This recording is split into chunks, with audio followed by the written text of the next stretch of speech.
Wildlife photography is one of the most powerful tools that convey a message. One American photographer can attest to that. She's been to Africa many times to capture photos of endangered species. Images are part of an exhibit here in Washington, D.C. area. VOA's Carolyn has more. Washington, D.C. area artist and photographer Carol Ledbetter recently exhibited her work at the Waverly Street Gallery in Bethesda. The show is titled An Impending Silence, Vanishing African Wildlife. It is a pictorial tribute to those animals struggling to survive.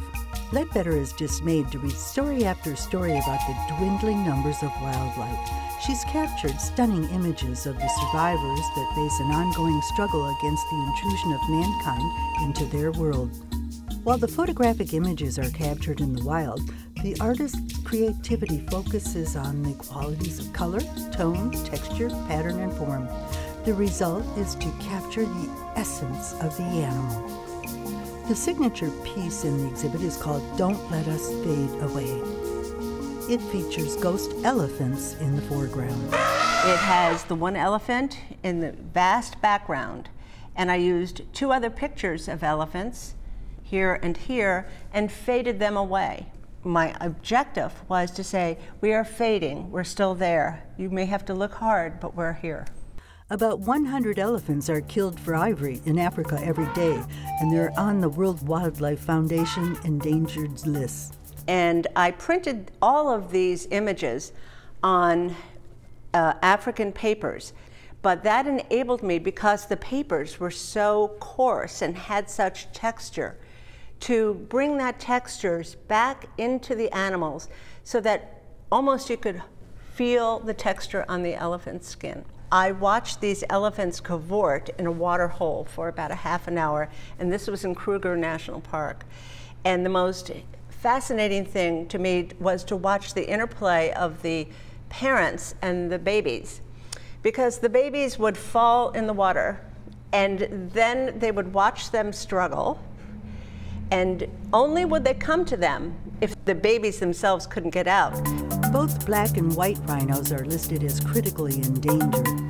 This was taken in South Africa, and somebody once asked me, and again, it is a black rhino, not a white one, how would one know that this is a picture taken in the wild versus taken at a zoo?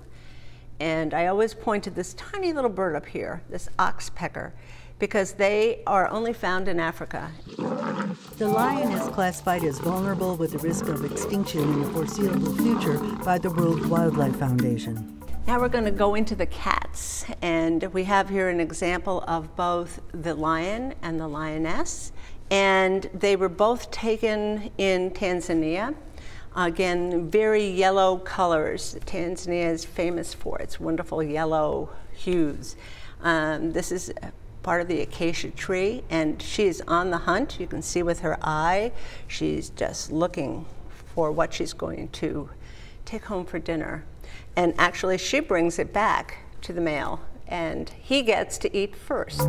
This is an especially appealing picture of the king of beasts. He was looking right at me. I was very, very lucky to get this shot. He just was following the Jeep we were in, and we stopped the Jeep, we turned off the motor, and he just had a staring contest with us. This beautiful leopard shot was taken in Kenya. I call this another very lucky shot, and one of the things you quickly learn when you go on a safari is it takes a lot of time and patience. We had been, I don't want to use the word stalking, but following this leopard who was way up high in the trees for a long time. Carol Ledbetter's stated mission is to capture through the camera the beauty of the landscape and the cultures of the world, to display the essence of a scene or moment and invite the viewer to create their own interpretation of the image. Carolyn, VOA News.